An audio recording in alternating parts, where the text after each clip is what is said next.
teacher ឃើញកូនសិស្ស teacher មួយចំនួនគាត់នៅចូលចិត្តនិយាយថា I am do my homework ឬក៏ I am talk to you អត់ត្រូវទេពេលគាត់និយាយអញ្ចឹងតើគាត់ខុសកន្លែងណាតោះអញ្ចឹងយើងទៅមើលទាំងអស់គ្នាអញ្ចឹងថ្ងៃហ្នឹង teacher មកលើកតាក់ទងទៅនឹងការប្រើប្រាស់របស់ to be am is are តើគេប្រើប្រាស់នៅពេលណាហើយវាជាអីហ្នឹងហើយអញ្ចឹង to be am is are ក៏វាជាកិរិយាសព្ទមួយដែរគឺ auxiliary verb ហ្នឹងហើយកិរិយាសព្ទជំនួយកន្លែងនេះគឺ teacher សូមទៅសេប្រយោគមួយ I am do my homework ហ្នឹងហើយ teacher ប្រៀបកន្លែងនេះឲ្យអ្នកទាំងអស់គ្នាមើលហ្នឹងហើយអញ្ចឹងយើងមកមើលការប្រើប្រាស់របស់ to be am is are សិនអញ្ចឹងចំពោះ to be am is are គឺយើងប្រើប្រាស់វានៅពេលយើងចង់និយាយតាក់ទងទៅនឹង age អាយុរបស់យើង job ការងារ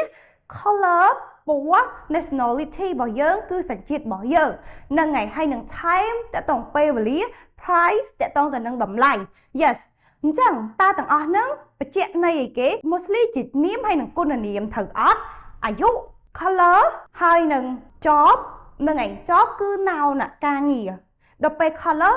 adjective អញ្ចឹងពីក្រោយ to be am is are គឺភាគច្រើនគឺជា adjective ហើយនឹង noun អូខេអញ្ចឹងចាំកន្លែងហ្នឹងដល់ពេលយើងមើលថា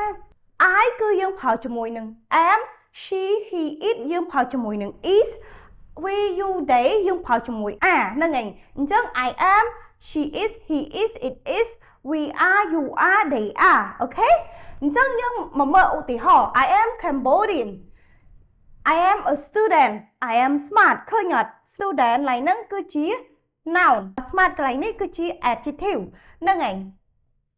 អញ្ចឹងយើងអាចញែកបានអានេះជា subject អានេះជា verb to be ហ្នឹងហើយខាងក្រោយនេះ noun ហើយនឹង adjective ហ្នឹងហើយអញ្ចឹង to be មក noun ហើយនឹង adjective ដល់ពេលយើងមើលអាប្រយោគទីច្រើននិយាយខាងដើមនេះ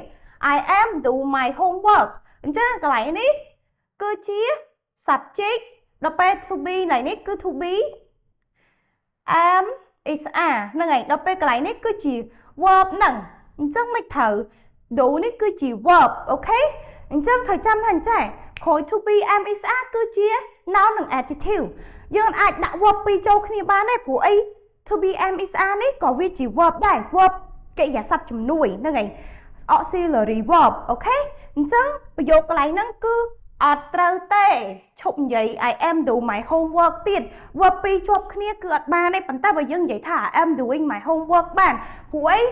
វាចូល present continuous ហើយប៉ុន្តែយើងកុំមកបូកច្រឡំគ្នាឥឡូវយើងកំពុងរៀនពី to be am is are ហ្នឹងហើយអញ្ចឹងយើងឈប់និយាយថា I am do my homework ទៀតគឺអត់ត្រូវទេត្រូវចាំថាបន្ទាប់ពី to be am is are មកគឺជា noun ឬក៏ adjective យើងចាំអញ្ចឹងហ្នឹងហើយយើងប្រើវានៅពេលយើងចង់និយាយតាក់ទងទៅនឹងអាយុឈ្មោះហ្នឹងហើយឈ្មោះរបស់យើងតាក់ទងទៅនឹង nationality របស់យើងតាក់ទងទៅនឹង appearance color អីហ្នឹងហើយ beautiful អីហ្នឹងហើយចំពោះមេរៀននេះអ្នកទាំងអស់គ្នាអាចសាកបង្កើតជា sentence ឲ្យ teacher 3 sentence បានអត់ហ្នឹងហើយដោយប្រើ I ប្រើ she ហើយប្រើ we ហ្នឹងហើយអញ្ចឹងប្រើ3ហ្នឹងមកហើយ teacher នឹង check comment អ្នកទាំងអស់គ្នាហើយចំពោះសាលា start up language របស់យើងក៏មានបរិញ្ញាបត្រនិង online ដូចគ្នាអញ្ចឹងចំពោះកូនសិស្សដែលគាត់ចង់ចុះឈ្មោះចូលរៀនអាចតទៅតាម Telegram ខាងលើបានហ្នឹងហើយមានចម្ងល់អីអាចតម្លាក់ចូល comment and thank you so much for watching this video bye bye